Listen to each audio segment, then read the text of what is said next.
Blunt words of warning about attacking Iraq. U.S. forces would certainly prevail, but at what cost? Former generals warn that a new war with Iraq would not be like the last one. Looking forward to retirement? Because I have no intention of retiring. Why more and more people are opting to keep working.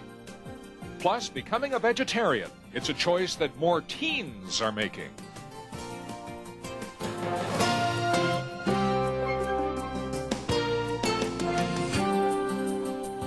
Hello, everyone. I'm Stan Turner, and thank you very much for joining us. We need the world on our side. That was the message Monday from 4 retired U.S. generals. They endorsed President Bush's effort to build a diplomatic consensus to move against Saddam Hussein. The former military leaders testified before the Senate Armed Services Committee, and they stressed the need for a strong coalition and a new resolution from the United Nations. But they said the war on terrorism should not take a back seat to the Iraqi offensive. One general warned that if Saddam continues defying the UN and an attack is necessary, fighting in the Iraqi capital of Baghdad could get messy. The result would be high casualties on both sides as well as in the civilian community. U.S. forces would certainly prevail, but at what cost? And at what cost as the rest of the world watches while we bomb and have artillery rounds exploded in densely populated Iraqi neighborhoods? On Monday, President Bush kept pressure on the United Nations to act on Iraq. Speaking to soldiers and military workers in New Jersey, Mr. Bush reiterated the need for the UN to do something right away. If they wouldn't act, the United States will. We will not allow the world's worst leaders to threaten us with the world's worst weapons. The foreign minister of Jordan is in Washington, D.C. for talks. He says it will be easier to remove Saddam Hussein than it will be to install a democratic government in Iraq. He warns that if the U.S. goes to war, it will likely be in Iraq for years. Many congressional Democrats are looking for a different approach to the president's resolution on Iraq. Both moderate and liberal Democrats are said to be disturbed by the president's request for broad powers to eliminate Saddam Hussein. One congresswoman says it's likely Democrats will not offer an alternative to the Bush resolution authorizing military force against Baghdad, but she says Democrats will try to help shape the final product. A change in the law could let Iraq turn tennis rackets into atomic bombs. A lot of materials countries cannot sell to Iraq may be put on the market under a loophole taking shape in the U.S. law, and that could let Iraq turn seemingly innocent material into dangerous weapons. Terry Turner has more on what it means to you. Exchanges between Washington and Baghdad are like a tennis match. Inspectors, no inspectors. They have weapons of mass destruction? No, they don't. Washington's worried how this match will turn out. An attack will likely be attempted. It's a question of when and by what technique. It could be months or years. But Washington's convinced the attack will come. So where did Iraq get the stuff to make these weapons? The world slapped sanctions on them for 10 years. Seems there are loopholes in these sanctions big enough to sail a freighter through. And Washington may be about to widen that hole, making it easier for Iraq to build nuclear weapons. We're getting excited about something going into Iraq for making nuclear weapons, and at the same time, we seem to be on the verge of decontrolling the same technology. That technology could be as simple as the netting in a tennis racket. Some of it's made from carbon fiber. You need carbon fiber to make nuclear weapons. So carbon fiber is on a list of stuff you cannot sell to Iraq. But a change in the Export Administration Act would allow you to sell anything that's mass marketed, like the stuff in tennis rackets. Any number of things that have been controlled for a long time will be mass market. And therefore, under the bill, the Secretary of Commerce has no discretion. He must decontrol the item. Almost like spotting your opponent some extra points. Watching Washington, I'm Terry Turner. Other countries follow America's lead on which materials are banned from being sold to Iraq. If the U.S. loosens restrictions, other countries would be allowed to follow under current treaties. Breaking its silence, the Bush administration has criticized Israel for laying siege to Yasser Arafat and his West Bank headquarters in Ramallah. White House spokesman Ari Fleischer called on Israel to pull out. He says the Israelis are undercutting American efforts to achieve peace in the Middle East. The siege was in response to back-to-back suicide bombings in Tel Aviv. Some Israelis say The attack on Arafat's headquarters is only increasing sympathy for the Palestinian leader. More than 1,000 Palestinians have defied an Israeli-imposed curfew and taken to the streets of Ramallah.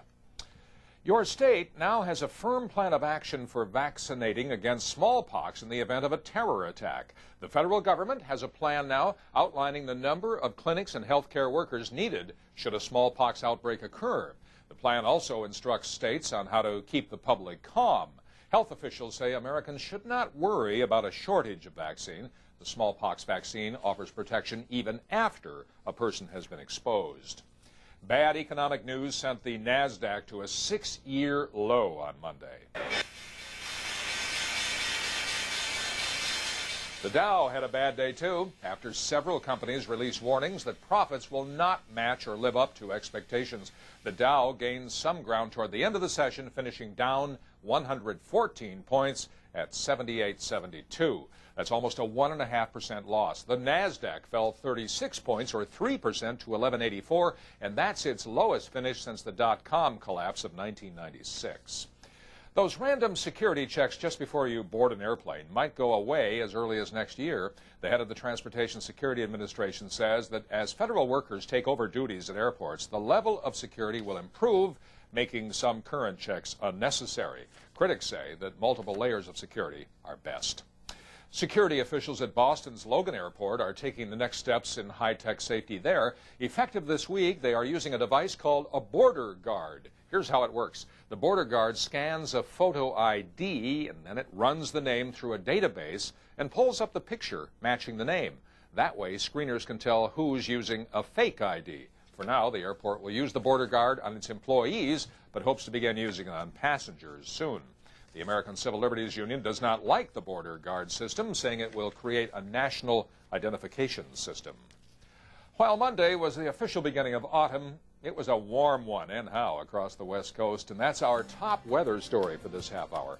Lots of people took advantage of sunny skies and high temperatures near 90 in Los Angeles Monday. Some decided to stay out of the sun and get into the air conditioning at the mall. Then there were those who did not have a choice in the matter. They had to work outside and sweat out the heat. Well, they certainly are annoying to many people. Now the online advertisers are learning that pop-up ads might not be the best way to go. And the face of America's workforce is looking a little bit older these days. We'll tell you why more folks are buckling down rather than hanging it up.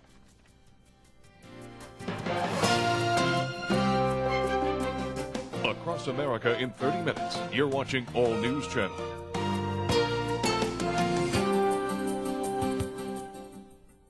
Discussing a man's sexual behavior is always a very discreet topic. This commercial talks about NRX, a safe, natural alternative to prescription drugs when you want that extra burst of sexual energy. Are you one of the millions of American males who would like increased sexual energy when you need it most? NRX is the answer. It can give you the strength and the stamina that you've never had before. Yeah, stamina is probably a good way to put it. Clinical studies show various ingredients of NRX to enhance sexual energy and performance when taken on a regular basis. You'll feel like you were back in high school when girls were the only thing on your mind. You'll love all the attention you'll get from your husband. Could save your marriage. NRX is the perfect, all-natural herbal supplement. With NRX, you'll feel the increased energy within minutes. You'll enjoy your newfound energy the natural way, without chemicals. Order NRX today and it will be delivered discreetly to your home. We're so sure you and your mate will be completely satisfied, we'll offer you a 30-day, no questions asked, full refund. NRX stimulates sexual energy by expanding the blood vessels, causing increased blood flow to specific areas of the body. Before, it was like once or twice a month with no energy, no stamina. But now, it's like about every single day. It's great. Remember, if you're not happy for any reason, just return the empty bottle within 30 days. We'll give you all your money back. Call 1-800-365-0829 and order NRX now. Forget those expensive pills and chemicals. Get results using the safe, effective, all-natural alternative, NRX. Call in the next 10 minutes and find out how you can get 1 month of NRX free. Take advantage of this special TV offer. Do it for yourself and for the one you love. Call 1-800-365-0829. That's 1-800-365-0829.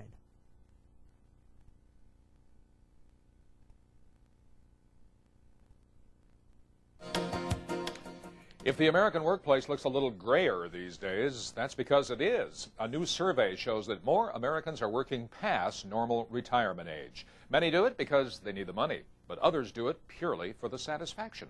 All News Channel's senior national correspondent Barton Eckert has more on the story. What do you plan to do when you finally retire? At 102 years young, Ray Christ is America's oldest worker. He's a college environmental science professor and was taking questions just last week at a news conference here in the nation's capital. I have no answer to that because I had no intention of retiring. But Dr. Christ is unusual. What about the average man and woman on Main Street? The AARP says people plan to work beyond normal retirement age for several reasons. First, they like it. There really is a sense of value to the workplace. They feel valued as they continue to work. And in some cases, they plan to keep working because they have to. It's a money issue. We recognize that there are people that need to continue to work, and they need to work because they either haven't saved enough for retirement, don't have a pension plan, or in fact need the health care benefit. Another interesting part of the study from the AARP notes the number of age discrimination complaints filed this year with the Equal Employment Opportunity Commission are up nearly 24%, making ageism the fastest growing category of discrimination cases in this country. In Washington, Barton Eckert, All News Channel. According to that AARP study, 69% of Americans plan to continue working past 65. More than half say the need to pay for health care costs is what will keep them working. AARP says that means companies should be doing more to attract and retain older workers.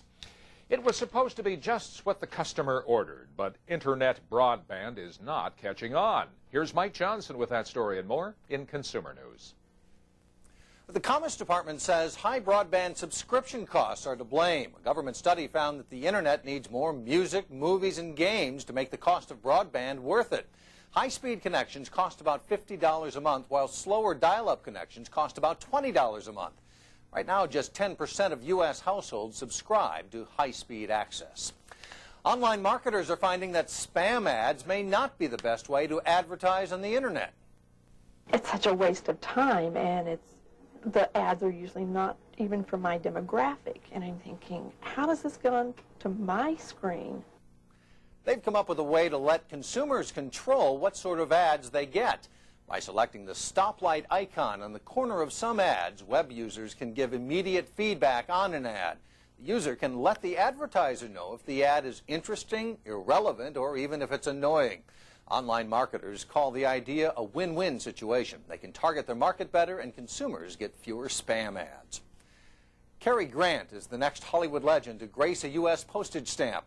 Grant was best known for starring in romantic comedies from the 1930s through the 1960s. The stamp will join the Legends of Hollywood series, which has included such stars as Marilyn Monroe and Humphrey Bogart. The Cary Grant 37-cent commemorative stamp will be issued October 15th. I'm Mike Johnson. Thank you, Mike. The Fox TV special, the one about unlocking the secrets of the pyramids, may have disappointed you, but it has piqued the interest of scientists. Last Tuesday, the Fox network broadcast the journey of a robot camera up a narrow ramp inside the Great Pyramid. When the camera penetrated a small stone door, what it found was just another small room and door. In a similar experiment today, scientists discovered another door deep inside the 4,000-year-old pyramid. Both lead from a small chamber at the heart of the structure. Archaeologists are puzzled by what the doors could be. Are they structural or are they symbolic? And researchers are surprised that the pyramid's builders could carve the 8-inch square shafts into the pyramid with ancient tools. If you take aspirin every day, there's one more benefit to help ease your mind. Plus, for some kids, giving up meat is a means to a healthier lifestyle, but without other avenues to proper nutrition, they may be at a loss for vitamins and minerals. Stay with us. We'll explain in Health News.